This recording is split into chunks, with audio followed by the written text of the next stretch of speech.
হঠাৎ করেই ইরানের পাশে বাংলাদেশ, এই একটি খবর এখন আন্তর্জাতিক মহলে তুমুল আলোচনার কেন্দ্রবিন্দুতে পরিণত হয়েছে। কিন্তু প্রশ্ন হচ্ছে, বাংলাদেশ কি সত্যিই ইরানের পাশে দাঁড়িয়েছে, নাকি এর পেছনে রয়েছে আরও বড় কোনো কূটনৈতিক খেলা? চলুন পুরো বিষয়টি ধাপে ধাপে বিশ্লেষণ করি। বর্তমানে মধ্যপ্রাচ্যে উত্তেজনা চরমে। একদিকে ইরান, অন্যদিকে যুক্তরাষ্ট্র ও ইসরায়েল। এই দ্বন্দ্ব নতুন কিছু নয়, তবে সাম্প্রতিক ঘটনাগুলো পরিস্থিতিকে আরও জটিল করে তুলেছে। বিশ্লেষকরা বলছেন, এটি শুধু একটি আঞ্চলিক সংঘাত নয়, বরং এটি একটি গ্লোবাল পাওয়ার গেম। ঠিক এই সময়ই বাংলাদেশের অবস্থান নিয়ে শুরু হয় নতুন আলোচনা।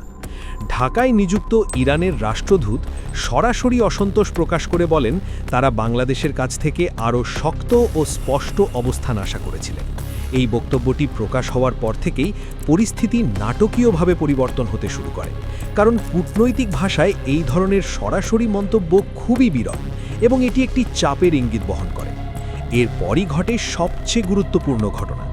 বাংলাদেশ হঠাৎ করেই ইরানের জন্য জরুরি চিকিৎসা সহায়তা পাঠায়, যার মধ্যে ছিল ওষুধ, মেডিকেল সরঞ্জাম এবং বিভিন্ন জরুরি সাপোর্ট।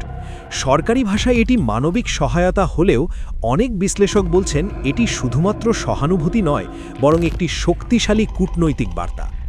ইরানও এই সহায়তাকে অত্যন্ত ইতিবাচকভাবে গ্রহণ করে এবং এটিকে দুই দেশের বন্ধুত্বের প্রতীক হিসেবে তুলে ধরে।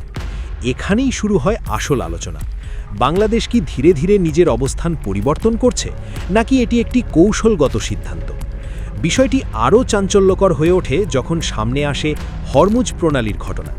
বিশ্বের অন্যতম গুরুত্বপূর্ণ এই বাণিজ্য রুটে বাংলাদেশের একটি জাহাজ আটকে পড়ে এবং সেই সময় বাংলাদেশ ইরানের কাছে সহায়তা চায়। এখন প্রশ্ন উঠছে, এই সহায়তা পাঠানো কি শুধুই মানবিক, নাকি এর পেছনে রয়েছে একটি গিভ অ্যান্ড টেক কৌশল? কারণ আন্তর্জাতিক রাজনীতিতে কোনো পদক্ষেপই সাধারণত একমুখী হয় না। সব কিছুর পেছনেই থাকে স্বার্থ, কৌশল এবং হিসাব। বাংলাদেশ সবসময় একটি ভারসাম্যপূর্ণ কূটনীতি অনুসরণ করে, যেখানে কোনো পক্ষকে পুরোপুরি বিরোধী না বানিয়ে নিজেদের স্বার্থ রক্ষা করা হয়। মধ্যপ্রাচ্য বাংলাদেশের জন্য অত্যন্ত গুরুত্বপূর্ণ, কারণ এখান থেকেই আসে জ্বালানি এবং বিপুল সংখ্যক প্রবাসী শ্রমিকের আয়।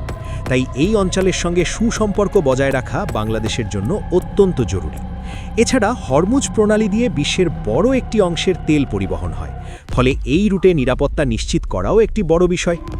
এখন প্রশ্ন উঠছে, পশ্চিমা বিশ্ব, বিশেষ করে যুক্তরাষ্ট্র এই ঘটনাকে কিভাবে দেখছে? যদিও এখনও সরাসরি কোনো প্রতিক্রিয়া আসেনি, তবে বিশ্লেষকরা বলছেন বিষয়টি ওয়াশিংটনের নজরে রয়েছে, কারণ বাংলাদেশ ঐতিহ্যগতভাবে একটি ভারসাম্যপূর্ণ অবস্থান ধরে রেখেছে, কিন্তু সাম্প্রতিক এই পদক্ষেপ সেই অবস্থানে পরিবর্তনের ইঙ্গিত দিচ্ছে। এই পরিস্থিতি ভবিষ্যতে কয়েকটি দিকে যেতে পারে।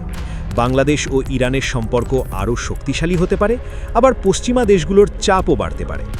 একই সঙ্গে নতুন কূটনৈতিক ভারসাম্য তৈরি হতে পারে এবং অর্থনৈতিক সুযোগ ও ঝুঁকি দুটোই বাড়তে পারে। সবশেষে সবচেয়ে বড় প্রশ্ন থেকে যায়, এটি কি সত্যিই ইরানের প্রতি সমর্থন, নাকি এটি একটি কৌশলগত ডিপ্লোম্যাটিক মুভ? বিশ্লেষকরা বলছেন, বাংলাদেশ এখন স্মার্ট ডিপ্লোম্যাসি খেলছে, যেখানে প্রতিটি পদক্ষেপ হিসাব করে নেওয়া হচ্ছে। প্রিয় দর্শক, বিশ্ব রাজনীতিতে কিছু সিদ্ধান্ত সরাসরি দেখা যায়, আবার কিছু সিদ্ধান্ত বোঝা যায় ইঙ্গিত থেকে। বাংলাদেশের এই পদক্ষেপ কোনটি, সেটি সময়ই বলে দেবে। তবে একটি বিষয় নিশ্চিত, এই ঘটনাটি ভবিষ্যতের রাজনীতিতে বড় প্রভাব ফেলবে। আপনি কি মনে করেন, বাংলাদেশ কি সঠিক সিদ্ধান্ত নিয়েছে, নাকি এটি বড় ঝুঁকি? কমেন্ট করে আপনার মতামত জানান, লাইক দিন, শেয়ার করুন এবং এমন বিশ্লেষণধর্মী ভিডিও পেতে আমাদের চ্যানেলটি সাবস্ক্রাইব করুন।